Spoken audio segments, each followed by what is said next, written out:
ગુજરાતમાં આમ તો જોઈએ તો 2 ઓગસ્ટથી વરસાદ જે છે તેમણે વિરામ લઈ લીધો છે અને હવે ખેડૂતો પણ ચિંતામાં છે. ખેડૂતોને લઈને પણ હવામાન નિષ્ણાંત જે આંબાલાલ પટેલ છે તેમણે આગાહી કરી છે. સાથે સાથે જે મઘા નક્ષત્ર છે તેમના પગલે કેવો વરસાદ પડવાનો છે, આગામી કઈ તારીખની અંદર કયા જિલ્લાઓની અંદર કેવો વરસાદ રહેશે તેમને લઈને હવામાન નિષ્ણાંત જે આંબાલાલ પટેલ છે તેમણે આગાહી વ્યક્ત કરી છે.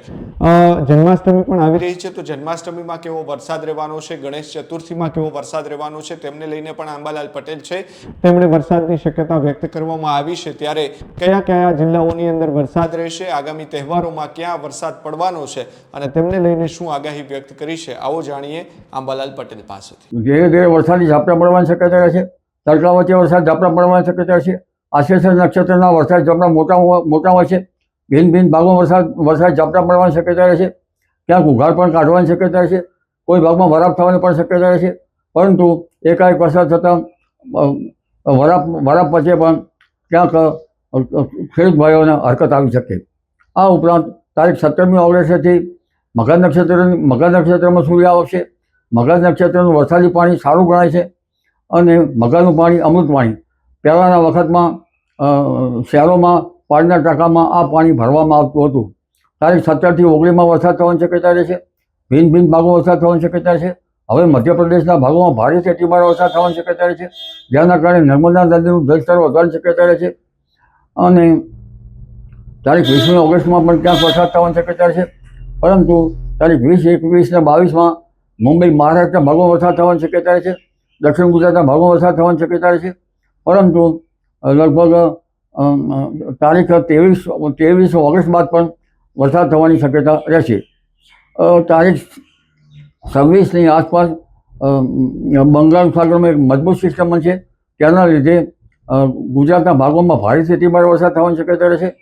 તારીખ 24-25 બાદ વરસાદની શક્યતા છે. પરંતુ આ માસના અંત સુધીમાં બંગાળ ઉપસાગર સિસ્ટમના કારણે ભારેથી અતિભારે વરસાદી ઝાપટા પડવાની શક્યતા રહે છે. એટલે હજુ વરસાદ ગયો નથી. તેમજ લગભગ આ વરસાદ વચ્ચે જન્માષ્ટમી નિમિત્તે પણ ક્યાંક વરસાદી ઝાપટા પડવાની શક્યતા રહે છે. તારીખ 27 સપ્ટેમ્બરથી 10 સપ્ટેમ્બર વચ્ચે પણ વરસાદ થવાની શક્યતા રહેશે. પર્યુષણ નિમિત્તે પણ ક્યાંક વરસાદ થવાની શક્યતા રહેશે. પરંતુ 12મી સપ્ટેમ્બર બાદ ભારે વરસાદી ઝાપટા પડવાની શક્યતા રહેશે. જેમાં 13મી સપ્ટેમ્બરે ગરમી પડવાની શક્યતા છે. ગરમી વચ્ચે વરસાદી ઝાપટા પડવાની શક્યતા રહેશે. 23મી સપ્ટેમ્બરે ગરમીનું પ્રમાણ વધશે. એટલે ગણેશ ચતુર્થીની આસપાસ વરસાદ ઝાપટા પડવાની શક્યતા રહે છે. પરંતુ લગભગ ભાદરવા આઠમથી ઝાપટાનું પ્રમાણ વધશે. ભાદરવી પૂનમ સુધીમાં ક્યાંક વરસાદી ઝાપટા પડવાની શક્યતા રહે છે. વરસાદી ઝાપટાનું જોર વધુ રહેવાની શક્યતા રહે છે. આ વખતે પાછોતર વરસાદની શક્યતા વધારે રહેશે. ઊભા કૃષિ પાકોમાં નિર્ગલ અવસ્થામાં આવેલા પાકમાં ક્યાંક બગાડ થવાની શક્યતા રહે. ખેતરમાં પડેલા પાથરામાં ઝેરી જીવજંતુઓની શક્યતા રહેશે. તારીખ ઓગસ્ટ માસમાં 23 ઓગસ્ટ બાદ વિશ્વ હવામાનની વિપરીત અસરના કારણે જનધનમાં રોગ આવવાની શક્યતા રહે. માટે જન સમુદાયે સ્વાસ્થ્યની કાળજી રાખવી.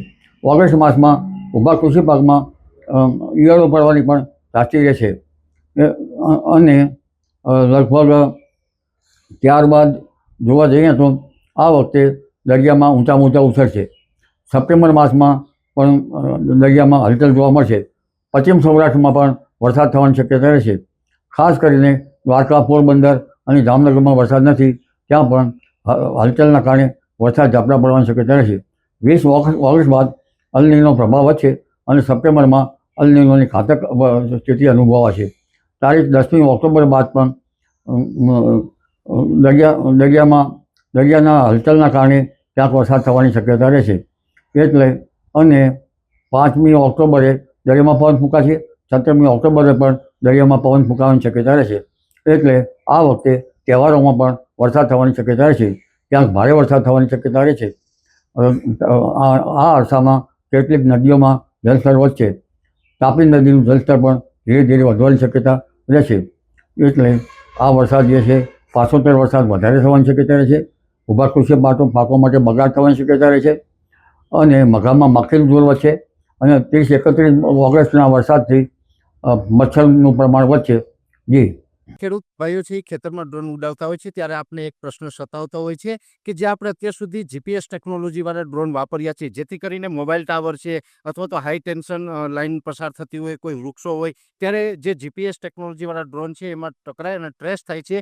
પણ એગ્રીવન લાવ્યું છે જીએનએસએસ ટેકનોલોજી ડ્રોન, જેથી કરીને એ ડ્રોન છે એ કોઈ જગ્યાએ ટકરાય નહીં, પોતાની રીતે જ ડિસિઝન લે છે અને મૂવ થઈ જાય છે. જેથી કરીને જીએનએસએસ ટેકનોલોજી ડ્રોન છે એ વાપરવાનો આગ્રહ રાખો.